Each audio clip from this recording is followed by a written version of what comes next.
All right. Good morning, Zan. Welcome Good back, everyone, morning. to the podcast. How are you doing today?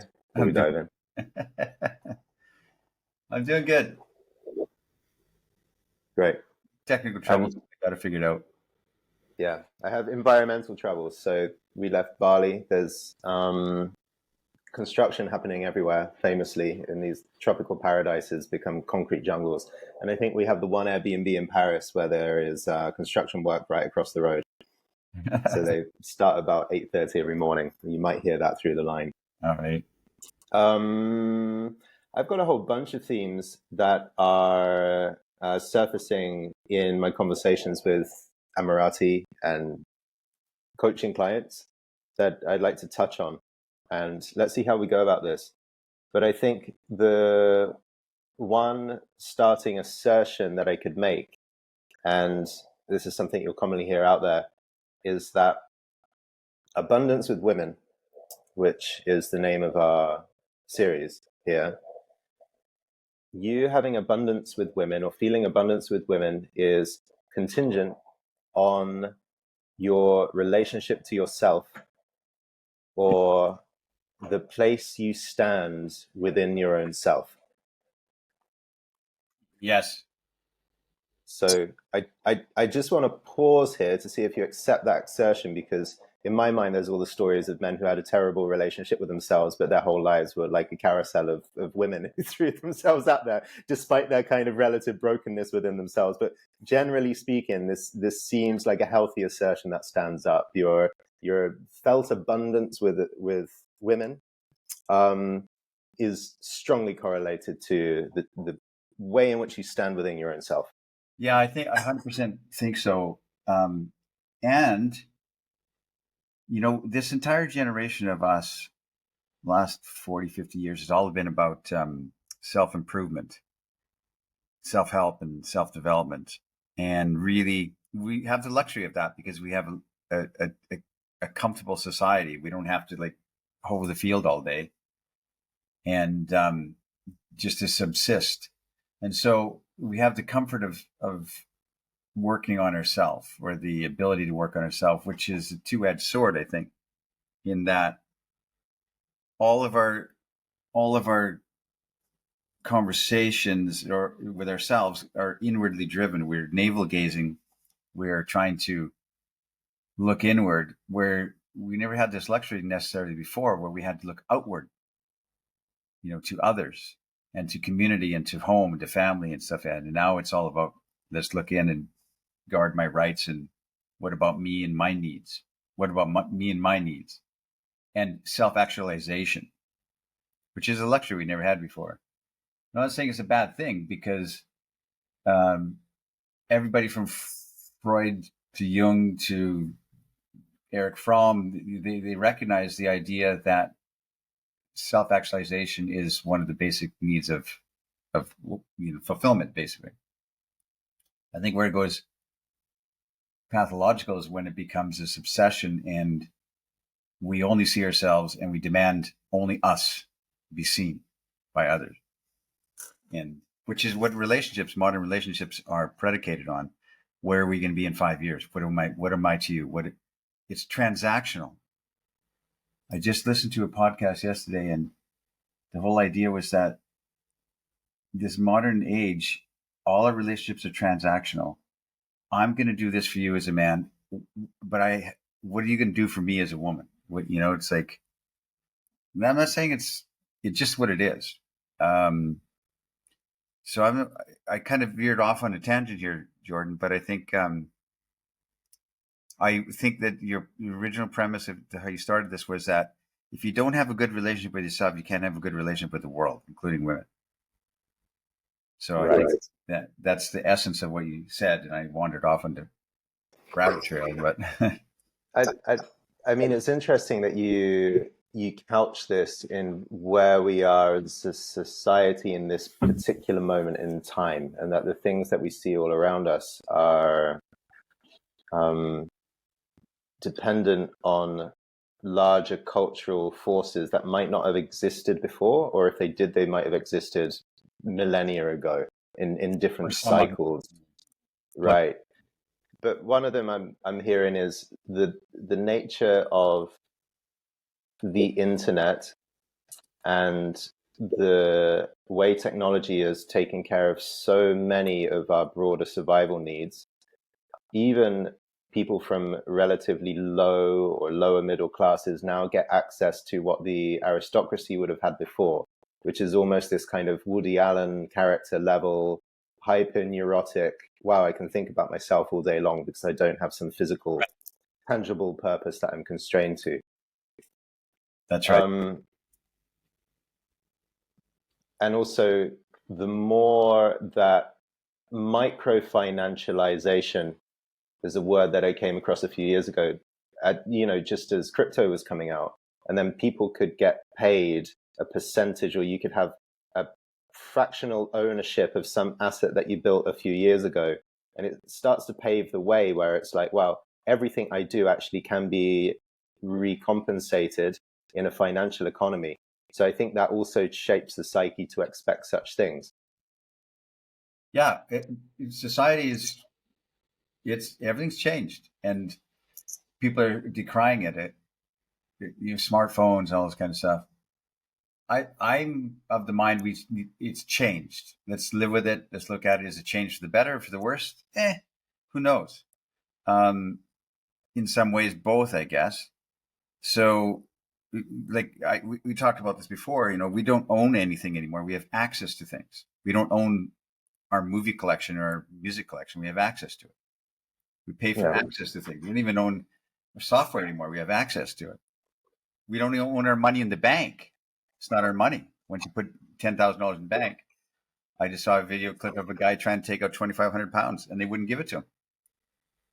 It's his own money. He had 10,000, and they wouldn't give him 2,500 pounds to the bank, and he filmed it. And they said, "No, you tell us what it's for, or we can't give it to you." He's like, "Oh my word, 2,500 pounds," and they just refused to give it to him. No, and they said, "Well, I want to buy a bike for my kid," and they said, "Give us the evidence of the bike, and we'll give you the money." He said, "I don't have that yet. I'm going to. That's my budget. I'm taking that budget out. I'm going to go buy a bike." He said, "Well, you get that, and we'll give you the money." All right, so money is you have access to it. Not even have access to it, actually. Well, part of me wants to watch the video because of anxiety of having pounds in the bank. Right? I'm wondering who's going to shut me off later on if I want to go out and buy something. I also want to go in a different direction, right? Against the outrage and the angst of the things that are happening in our times. So a lot of my clients are doing some interesting explorations within themselves. Meditation is a part of that, and that kind of opens into all kinds of journey work and psychedelics, as you know about. This is an age where people in our community are really trying to understand themselves deeply. And I brought out a little bit of science here, which I've been considering in my own work, which I thought you might enjoy. And it has to do with the depth of consciousness. So different people in spiritual circles would say you have a different depth of consciousness moment to moment, from the shallows to the depths.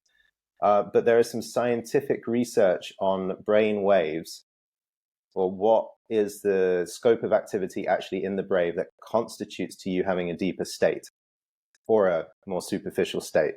Okay. I thought you might like to hear about it. I think this is actually indispensable to my clients at this stage. What is the synchronization of the state of your brain? So typically, we start off with beta waves, which is the most disintegrated, unharmonious, chaotic. It's like, imagine you're anxious and then you have 2 coffees, and then literally the guy you've been hiding from, or the woman you're most attracted to, everyone comes into the room at the same time. You have to, and you got a deadline for your work in 3 hours, and somehow you want to take control over it. So this is the most anxious and suffering laden state the mind can have, right? We're very, very awake, but fidgety and unfocused and unharmonious. And would you say it was beta males or beta rays? beta waves. Okay. Right. There. Well, there's an argument that one constitutes the other, but if you live in your brain state is typically in the depth of beta waves, there's not a lot you can actually do to drive your life forward in a powerful way. And there's not a lot you can do to actually stand up straight with a sense of dignity and clarity and confidence.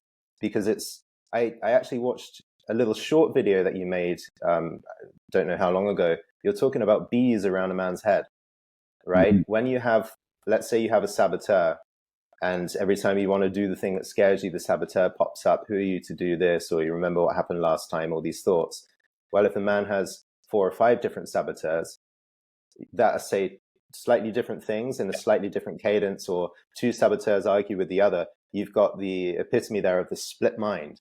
Part of you wants this, part of you wants that, part of you wants to stay safe, part of you wants to go ahead. And all of a sudden you're in a massive war with yourself. And you talked about a lot of bees going around a man's head all the time. Well, if a lot of bees are going around your head, there is not very many, there are not very many choices. You don't have a lot of space to do something strong. Right. Yeah. Right. Of course. And then you're talking about consciousness levels or wave levels that are different than that, which is probably gamma waves or something. I don't know. Yeah. Yeah. I mean, I can work through it briefly. The next one, let's say you get a bit of synchronization. My first experience of this, by the way, I went to a music festival in Portugal in about 2008. And, at the back of the very back of music festivals, you have a little corridor of people offering weird stuff like crystal healing or tarot cards or whatever. And there was a guy with a thing called a mind machine. And I think it was an old Soviet contraption where you put Wow. headphones on and you put on a pair of glasses that bleep red LED lights. And the whole thing is to induce within you a different brain frequency. I Wow. just remember that now. So I sat there halfway into this music fest, completely lost. I didn't know where my friends were or what was going on, but I found my way to the mind machine, and this was my first experience of this. So you do something, and that might be meditate. It might even be the way that if you're capable, you can hold a particular conversation with your inner self. Talk to your saboteur. There's a way that you can talk with your saboteurs, see them, calm them down, embrace them, and choose to act anyway. Mm-hmm. Right. This is a big part of our coaching when it comes to your inner world around dating, meeting women. Embrace your saboteur, hear them, and just say, look, can you calm down for a bit? Because I need you on my side. We're going to do something from a more powerful place. If you can induce your mind to calm down a little more, there are the alpha waves.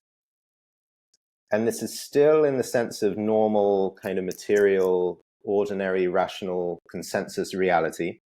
But this is when you're like, okay, I have my coffee. It's not too strong. I got a deadline in 3 hours, but I know if I put on a bit of classical music, I can get in the groove and Right. get this thing out. So you have more focused attention. And typically a day where you experience alpha waves during most of the day is a good day for people. It's like, I wasn't anxious. I wasn't at war with myself today, but actually I managed to follow through and do all the things that I finished my to-do list. Okay. And I survive another day. And then if you go further down, you have theta waves. And this in general is the state that you go into when you're dreaming. Mm-hmm.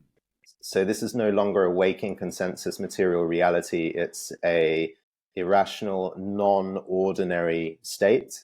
And of course, when it comes to dreams, we can behold and have wonder about other people's dreams, but we typically go on our own trip. And what happens in our dreams is generated from some other place. So if you manage to have a state of consciousness of being in theta waves while you're awake, then that has some interesting implications, particularly if you're, say, a surrealist and you want to create work that has this dreamlike quality, right? You can dream awake. Yeah. And if you can sit there and dream awake, you productively daydream or even lucid dream happens in this state. You're really relaxed out of your personal stuff, right? You're not worrying about what this girl thinks or No. how you're going to be perceived by other people. You're just having a different conversation in the universe. So you can go even deeper. So there is gamma wave synchrony, And if you get down to gamma wave, so again, rather than this boop, boop, boop, boop, there's more space and more distance and more harmony between the different kind of electrical emittances from the brain. If you get down to gamma wave synchrony, you start to have more of this transpersonal and archetypal taste. And here you get openings to the sublime. So we were walking home. We walked down the road we walked to the hospital for some reason yesterday. And on the way back, it was 6 p.m. and the sunset over Paris was hitting all the right buildings in all the right places. And people were coming out of the metro and rushing and the streets were full. But I was just watching how the sunset light was hitting the buildings around me. And I stopped and was just like, no wonder people have been painting this for hundreds of years. It's extraordinary. And I just felt inside of me that there's something really timeless going on here. I'm not going to participate in the busyness and the traffic. I just want to behold the beauty.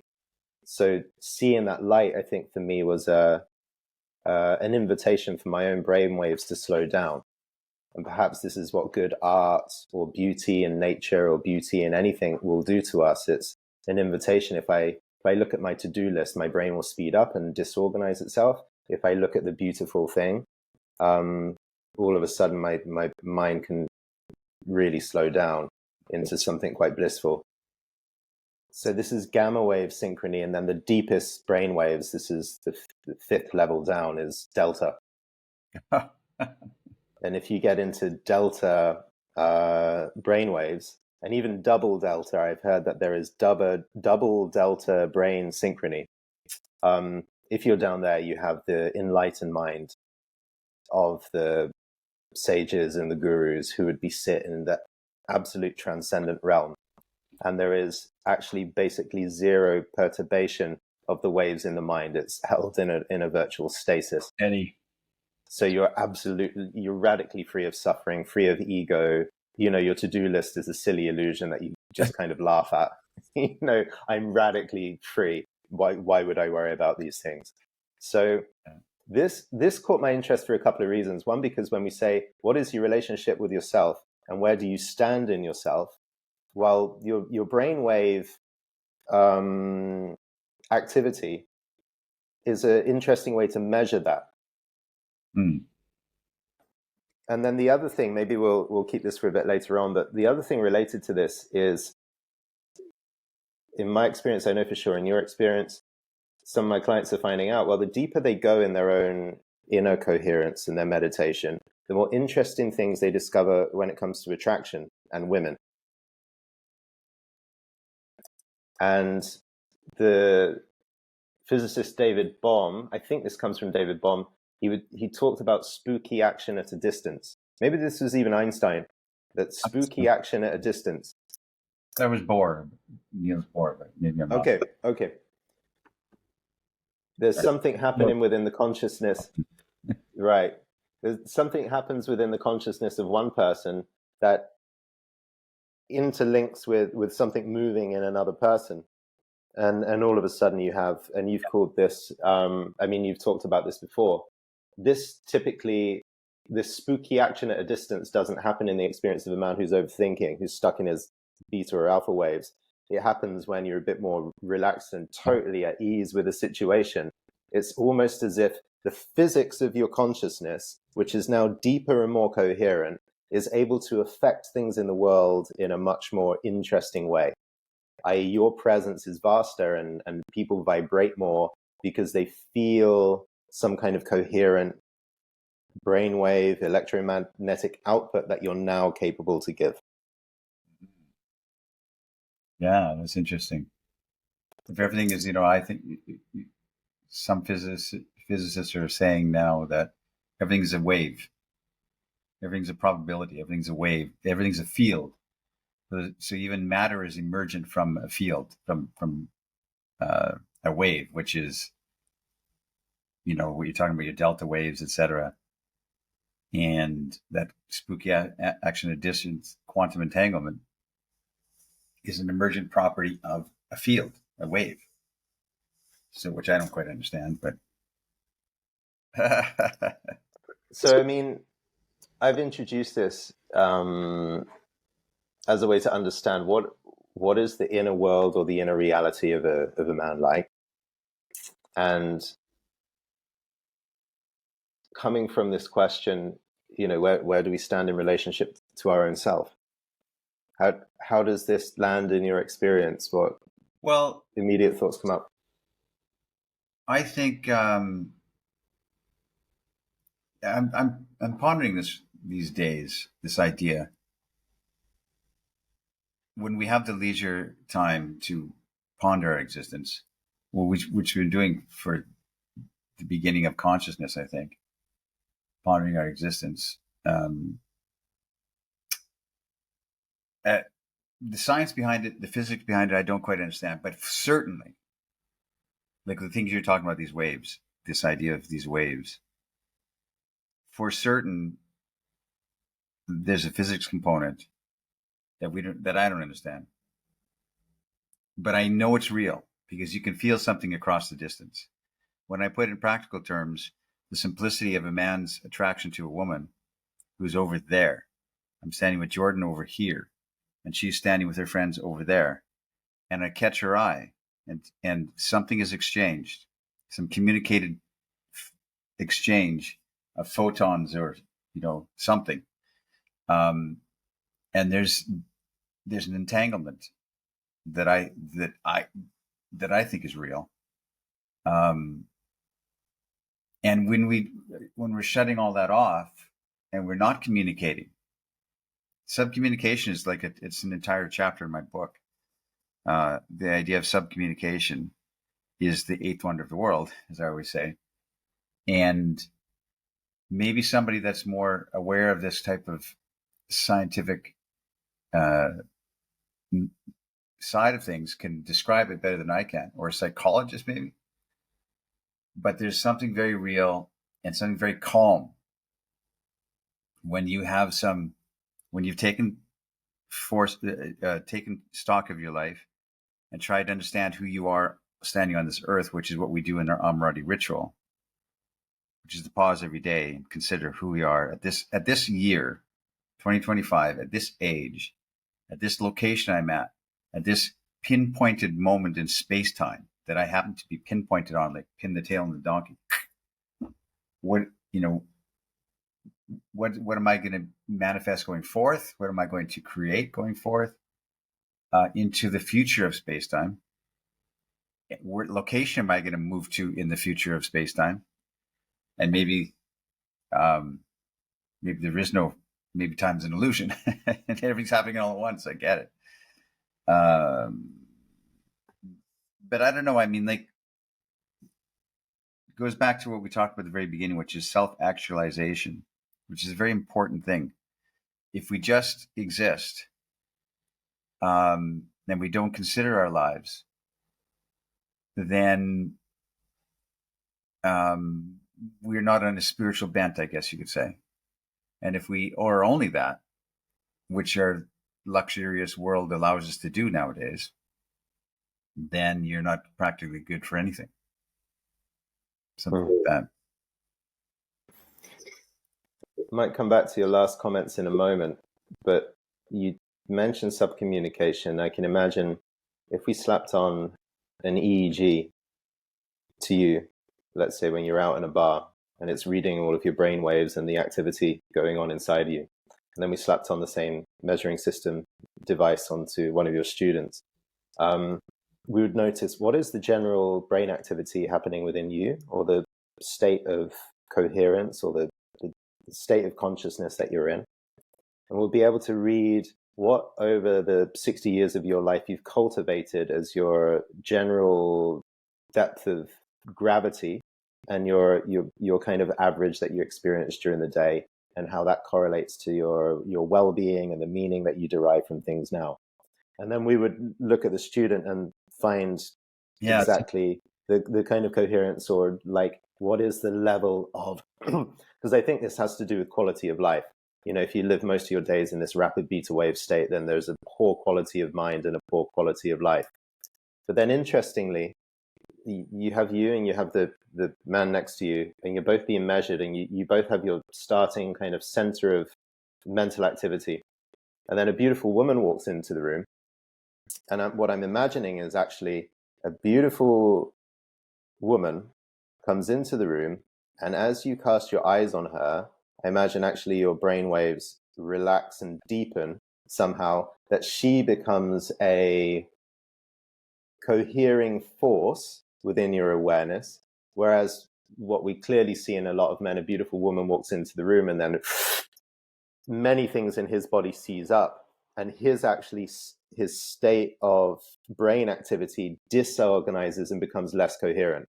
Like just the fact of, oh my God, she walked in. What's she going to think? What am I going to say? Do I have to do something now?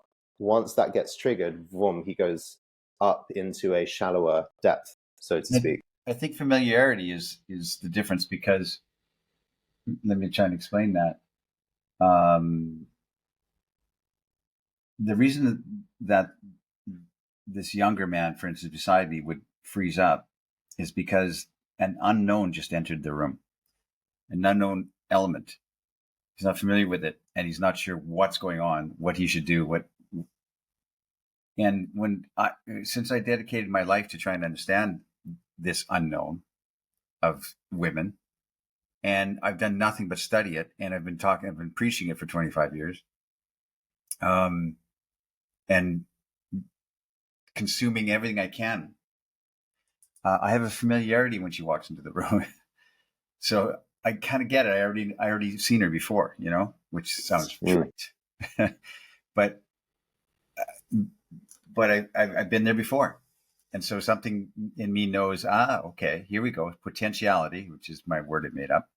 Potentiality is in the air because of this, because this woman entered the room, which I like because that's what it is. It comes from my years of experience, my years of trying to understand it. I have a familiarity with the layout of the land, with the topic, with her. I get it.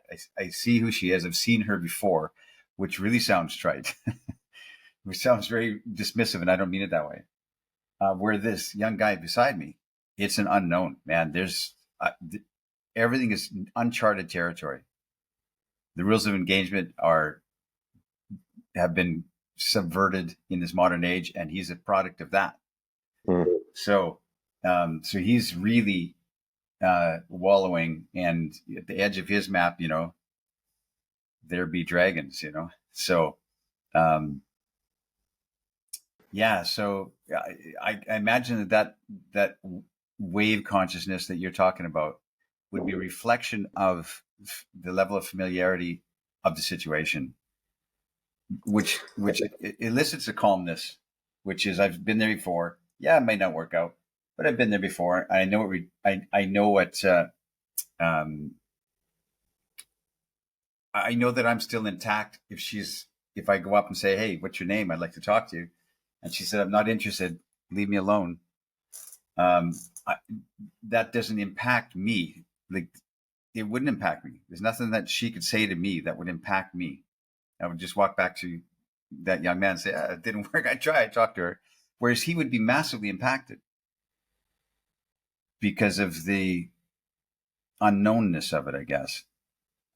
So, yeah, I get a really funny picture of, going on a jungle trek and hacking your way through with machetes through the Amazon or through the Indonesian jungle where I've just come from.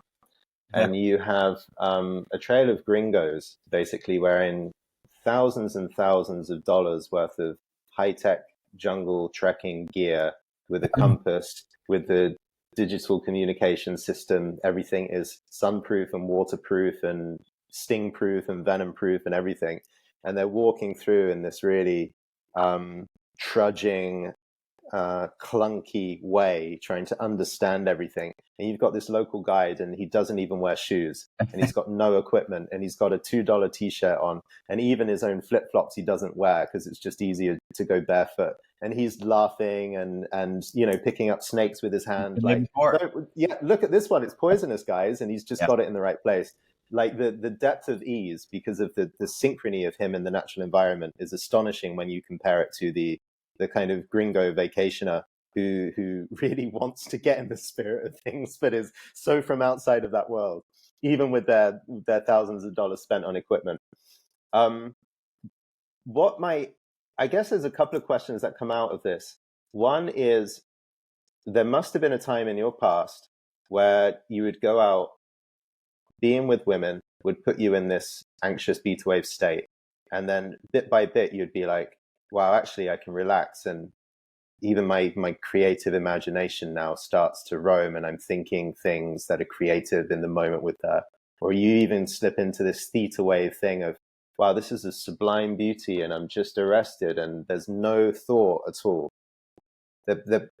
I'm curious, one, about the discoveries of, I think, you spontaneously having a deeper experience rather than the shallow one, how that came about, if you remember anything about that. And the other experience I'm curious about is, let's say you have the same young guy and the beautiful woman walks into the room, and he's about to, let's say, be triggered into his overthinking and his saboteur. Now you could be with twins in their early 20s, and they've had exactly the same upbringing, and you sit with them in a bar, and one of them is like, oh no, a beautiful woman just came in, and boom, I've gone into this real saboteur, lack of confidence, don't know what's going to happen, I'm freaked out by the surroundings. But his brother, who's got nothing different to him, let's say, could have an experience of, cool, a beautiful woman walked in, and this great unknown, which I feel is a great unknown, actually somehow focuses me, enlivens me. I'm up for this challenge, and his brainwave pattern actually goes deeper or becomes more coherent rather than more disintegrated. Well, you can constantly choose that state, in, I think, because we talk about in our essentials course the concept of perspectives, and you can choose a different perspective because you're making it up anyway. You see a girl walk into the room. Within a split second, you have an entire story about her, where she probably likes taller guys. She probably has a boyfriend. She looks very busy. She wouldn't go for me. We invent an entire story that is 100% out of whole cloth, invented in her mind. We just pick out her default assumptions, and we could consciously choose different assumptions, different perspectives, which calms that, which puts you in a different wave state. Because if you look at her and you're all uptight, thinking, okay, that girl's probably has a boyfriend. She's out of my league. I'm not tall enough for her. All these things that we rattle through our brain subconsciously, we don't even know we're thinking it. And so we look at her and we wish, and we go back to looking at, at our friends here, and we look at her again, and there's no forward momentum because we just shut ourselves down. That's that chaotic waves that you're talking about. But if we were to cast ourselves outside of our body, metaphorically, and look at the whole picture, this moment in space-time, we were dead before, we were non-existent before, now we're alive, we're non-existent again in the future. And here we are in this moment in this coffee shop with Jordan, and that girl walked in. We can choose a different perspective that this is, unless there's parallel lives or reincarnation, or, this is my last life. And here I am in this moment, in this time, and I can have a different set of assumptions. I can have the perspective and assumption that she's lonely and she would like to meet a guy like me, and she would like to go on a date with me. We can choose a new story that fits us better. And when you do that, something calms in your spirit, something falls off your shoulders, and I imagine that if somebody would have that measurement machine, they would see that you're in a different wave state in your brain. So when you choose a new perspective or replace the automatic first assumed story with something more consciously chosen, you notice in yourself there is a dropping or an easing of the brainwave state. Something calm, something sighs off of you. Like you get, okay. As opposed to being wound up and I got to go talk to her. You know what? What if I have to lose? What's the possibility? What is the most that she can do to me? Yeah. Something shifts in your physiognomy. Physiognomy. Physiology. It's great that you bring in the body here, because so far I've been talking about mental waves and brain waves, but I think the body tenses and seizes up. So if I'm making up a negative story because that's a default pattern that I've been in for most of my life, then Right. not only is my brain going at 200 miles an hour, but my body gets tense. And it's exactly like that when there is an easing off.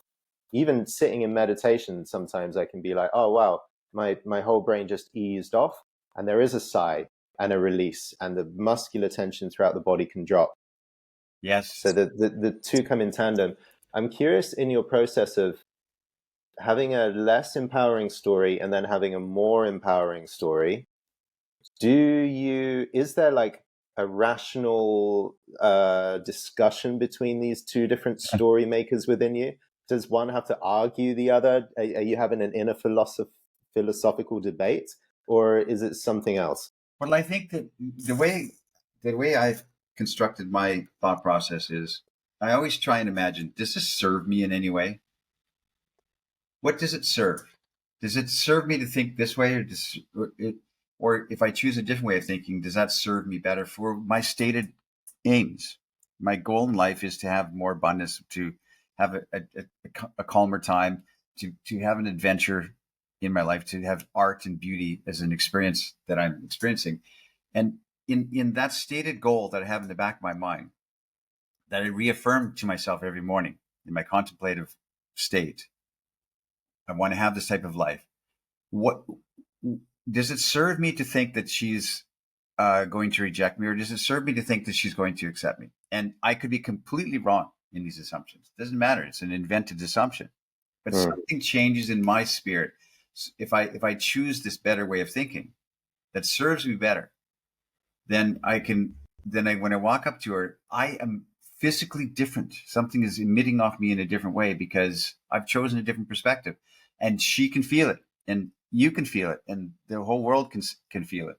So, um, my thought process is: does that serve me to think it like that, or should I choose a different way of thinking it? You could be completely deluded, but it's a happier way of living life. You Yeah. know, it's like this. I just had this conversation with somebody the other day where he said, what if my wife says, do I look fat in these pants? Radical honesty is, yeah, you turned into a heifer. Radical honesty is, yeah, you look fat. But again, go back to what I said. What does it serve to her? What does it serve her to say that, yes, you look fat? And people say, well, they're not being truthful, but you are being truthful. You're saying, what does it serve? How can I serve her the best?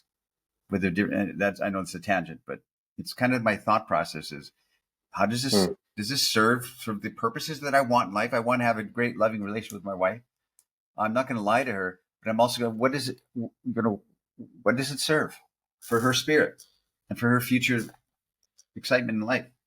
So in order for you to drop your first assumption or your first story, which might be of poor service to the outcome that you want, you have to ask yourself the question, does this perspective serve me? Which means you have to notice that you are actually making up a story.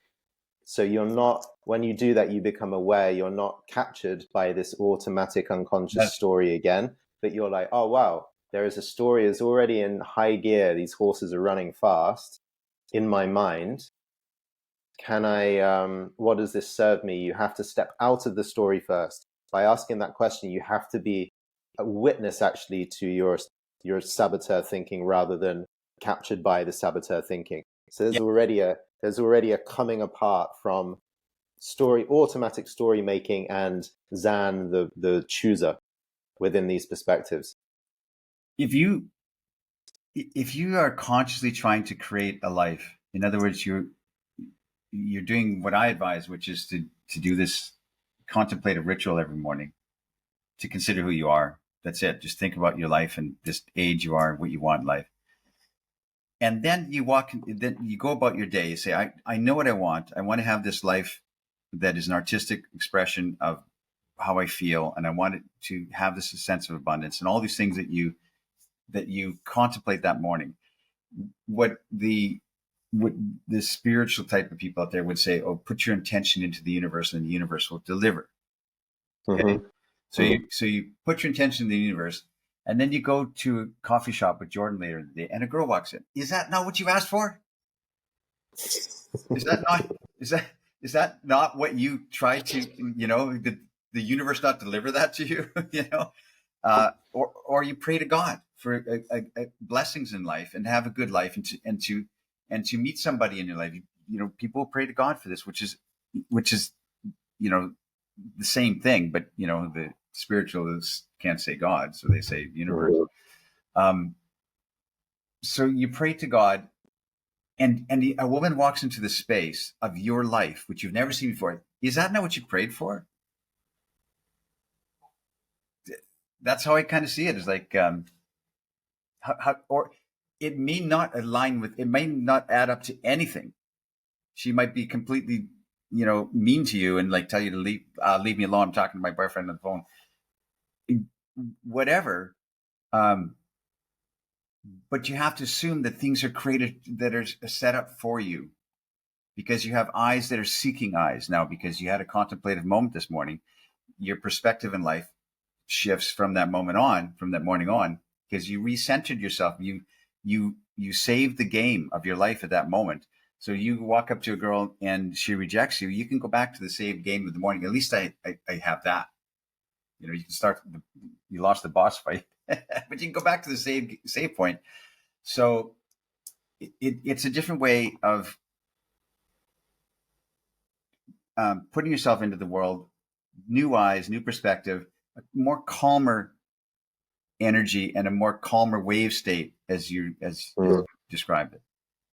When I've spoken to big manifestation people about these things, their idea is if you can really sit in a gamma wave synchrony or even delta wave synchrony, and you set your morning intention, well, the speed and the force with which your intention will come true, the deeper the brain waves are, the faster and more powerful the impact will be. To the point where, I had a client say to me, if you give me the name of the woman, she'll show up. Like within a day. She'll come into where I am. And manifestors will say, look, when your consciousness deepens to the level of the creator, and you are at one with the creator, you're part of this universal mind, which is outside of the manifest reality. And then if you start pulling strings and programming stuff, you are at one with God, as if you are God, therefore programming stuff within material reality. So if you can just deepen far enough, you can really tinker around and create things that your material self would like.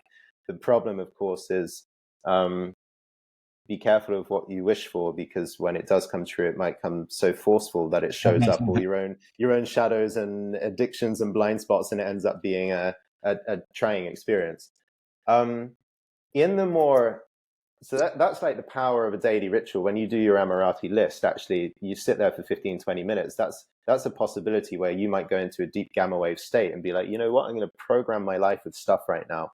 I'm going to sit outside of the boundaries of the moving pieces of my life and choose things to show up. But then in the heat of the moment, that's what I wanted to ask you. When you change one perspective of you or a woman and the story you make up, and then it sounds like you replace it with another perspective, do you actually replace it with a more empowering story? Or do you just like recognize the mental noise that you're making, let go of that, and speak to her then from a place of emptiness? Yeah, because it doesn't serve. You repeat, you say that to yourself. That doesn't serve me. One of these days I'm going to be dead, and I'm not dead yet. One of these days I could be sick and not be able to approach that girl. So that's a mindset or a kind of affirmational voice that you might end up with. But do you tell yourself? It becomes default. Yes, it comes default. Okay, it's like it's an automatic thing. But do you come up with a story like, everywhere I go, all women love me, therefore I'm gonna go and approach, or do you go up and just be like, I don't know what will happen, but I'm curious. Let's see. Well, what I learned, relative emptiness. It's the latter that, I'm curious. Maybe nothing. Maybe it's just a poof, and she's gone, or she's not interested. But the curiosity is what drives you forward, and the potential. So it's not like I'm God's gift to women, and you don't have that kind of attitude, which is like, all women are going to love me, and I'm better than all the other guys she's ever met. It's not like that. It's more like, it's more like, hard to say it. It's a curiosity about what could potentially happen, because it's as valid as any other encounter that she might have.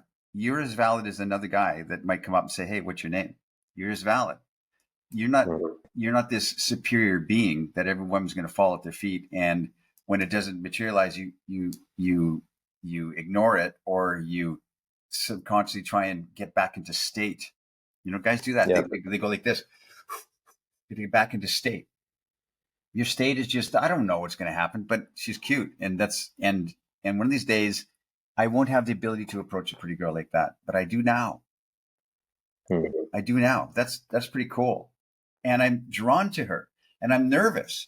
And we think, okay, well, I'm nervous to talk to her. That's a good sign. That means there's something about her that you really, really anticipate. If you're not nervous, and every guy that will listen to this, you recognize that if you're not attracted to a girl at all and she's attracted to you, you can say and do whatever, because there's no anticipation. Anticipation. Nice word. No anticipation in this moment, and toward her, there's no nervousness. You're not nervous around that girl, because just and so nervousness is a good thing. You use that as jet fuel to get you like vibrating and going forth, and to push you forward. I wanted to write a post recently about anticipation, because I think this is one of the most crucial processes for all of us to become very friendly with if we want to have a rewarding, intimate life. So you see her, or you meet her, or even there's an exchange of phone numbers. Most likely there's an exchange of phone numbers or something like that, right? And a shared intent that there will be communication later. You don't know if she's attracted, or you definitely are, but there's a sense that something might happen. And then when you go home and you're alone in your room and you're alone in your own thoughts, right? Then what happens? There is a process of anticipation which already sparks feeling and emotion throughout your body. It puts some maybe spooky action in the distance. Like there is an unknown kinetic effect happening with her, which could be anything from she's dying to see you and she's thinking about you a lot, to basically nothing. But you're unsure. So when you go home and you're sat alone in your room, what then happens to your brain's coherence, right? With this anticipation. And I think this is a place where a lot of men, the story making can go mad and turn into a lot of stuffing. That there's a lyric in a song. You create a version that puts her onto some other man's arm, like the very way that you can't organize your own anticipation creates things that end up pushing her away. That's true. So what a lovely consideration. When the energies of anticipation are about you, how do you ride the wild horses of your own internal self? And I think a lot of men that we know have a poor experience with anticipation, because the meanings and the stories they make up with this energy now kicking off in the body becomes an overwhelming force.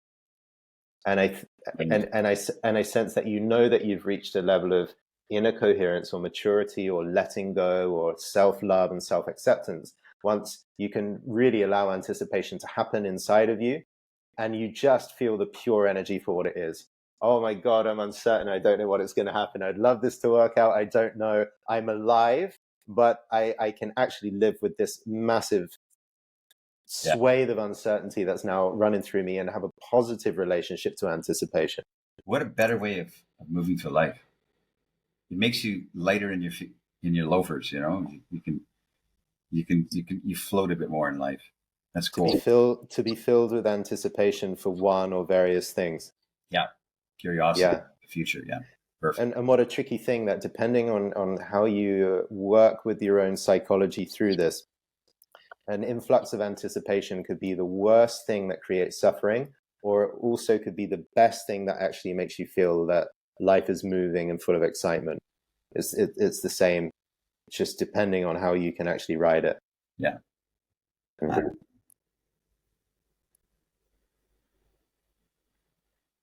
Yeah, that's good. Interesting. I think, just doubling back on what to do when the negative stories kick in, um, which you could call the saboteur, or there are different saboteurs, or these inner voices. One thing that I know is very powerful is, once you catch the fact that you're in a story, to come back and take a few breaths and then ask yourself, how do I actually feel? What are the different Yeah. sensations, feelings, energies moving around in my body? The great thing about embodiment, people that do it know, is that I can save myself 80 to 90% of the mental noise just by feeling what's underneath, because it's the feelings that drive the mental noise in the first place. And if I feel the feelings, all of a sudden the mental noise stops and I can have a more direct decision. So that's been a big savior. And the other thing, some people are going to understand the idea of parts work, which has become more and more popular over the recent years, that I'm working quite a bit with clients, is there is a particular way that you can have a conversation with the saboteurs in your own mind, that you can develop a positive working relationship with your saboteurs to the point where they virtually go away. Yeah, that's right. And your default becomes curiosity in potentiality of the future, as opposed to dread or frustration or closed off energy. Your default changes because you keep choosing a different default. See, that doesn't serve you. Before we finish, I'd love to get from you a personal story, because we mentioned the way that the brain waves can synchronize and cohere and drop into a kind of gamma wave reality, where it's like, oh, my overthinking is just gone and I'm really in the moment as it is, and I feel really present, really clear. Um, I mean, when you discovered this, I'm sure you weren't thinking about the physics or the consciousness ramifications about it, but I'd love to hear like a benchmark story of when your whole vision of what was possible with women and what you really saw seemed to unfold, flower into a Yeah. totally new range for you. I didn't have a benchmark moment. I had tiny incremental go what? Really? Where women where I thought it was one way with women, with a woman, for instance. And in post contemplation, next day quarterback, uh, armchair quarterbacking, you realize that was different than what I thought. She was trying to express something to be different than what I imagined. And all my assumptions were flat and wrong. So it was in the post interview, uh, I realized that I was wrong in most of my assumptions and a lot of my assumptions over and over and over for 20 years, from 18 to 38. What? I was wrong. I'm just, my assumptions were completely built on sand and not on rock. The foundations were not there. My assumptions were a house of cards. And I really mean that. I was wrong most of the time. And most of the guys I coach are wrong in their assumptions. I'm coaching a guy right now who's got this incredible relationship with this great woman. He just started for a month or two. And he's saying, well, she said this one phrase and maybe it means this, maybe it means this, maybe it means that. He just works up a whole, and it's a beautiful thing she said to him. And he needs to stop overthinking and relax. And so for me, it was like 20 years of small little aha moments where I go, wait a minute, I was wrong about that assumption. I was wrong. And if she said this, but it really meant this. And I could have done this and I could have. So it was like a slow burn of onion peels, onion layers peeling away, as opposed to any epiphanies or boing. What? Dang, now I get it. I didn't have any of that. It was just like small incremental things. No, I didn't have any books or programs, or maybe if I had the book The Alabaster Girl, I would have had it, like reading that book, maybe, tooting my own horn here.